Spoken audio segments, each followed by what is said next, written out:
Ever notice how some of the most charmingly awful people seem to get all the money, power, and attention? You know the type. Backstabbers, liars, the kind of people who would sell you a pen, a kidney, and probably your dog, all in one smooth sentence.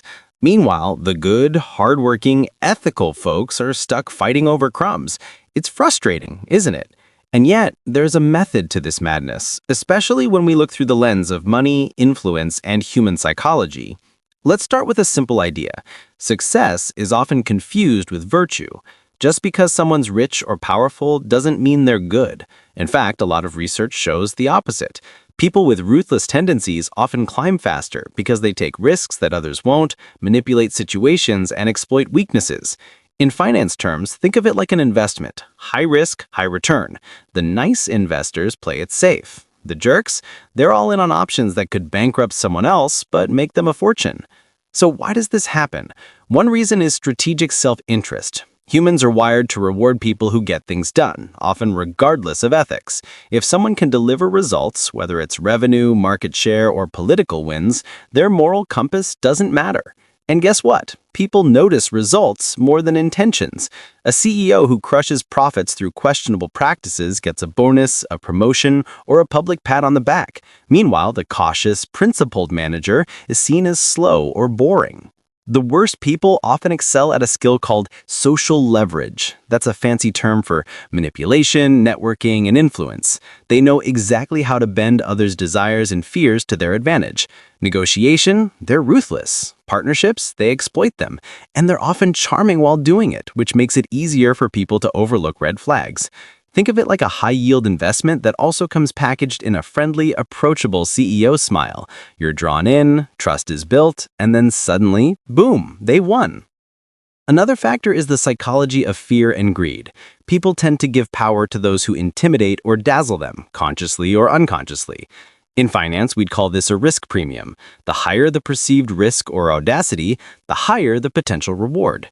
Ruthless people exude confidence, make bold moves, and project inevitability. Others follow because it feels safer, or at least more profitable, to ride the wave than to challenge it. Meanwhile, ethical, cautious individuals often underestimate their own value or fear confrontation, which keeps them sidelined. Now, the money systems. Our economic and corporate structures are designed to reward outcomes, not ethics. The stock market doesn't care if a CEO cut corners or sabotaged competitors. It only cares if earnings go up. Venture capitalists don't ask about personal integrity, they ask about growth potential. Even in politics or media, the metrics are visibility and influence. So if you want to win in these systems, the rules favor aggressive, sometimes morally questionable strategies. It's like designing a game where the cheats get extra points and then acting surprised when they win.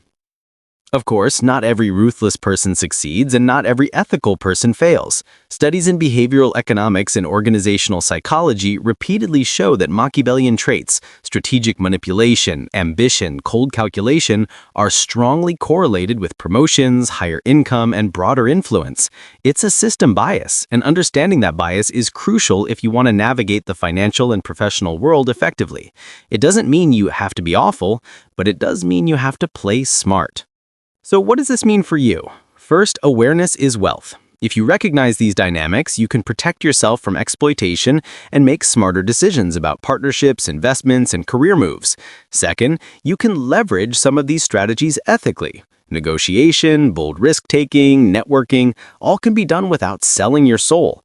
Third, it's a reminder that metrics matter. People reward outcomes, so framing your contributions in terms of tangible results can drastically change how you're perceived. And you don't need to be the worst person in the room to win. You need to understand why the worst people often do, then decide how to respond. Protect your resources, build strategic alliances, and don't be afraid to play hardball when necessary, but on your terms.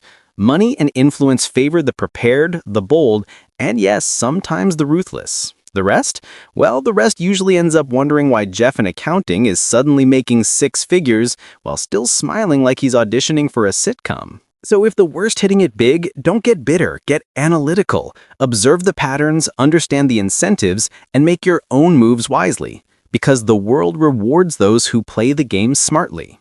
And smart doesn't have to mean cruel, it just means understanding the rules, seeing the leverage, and acting decisively.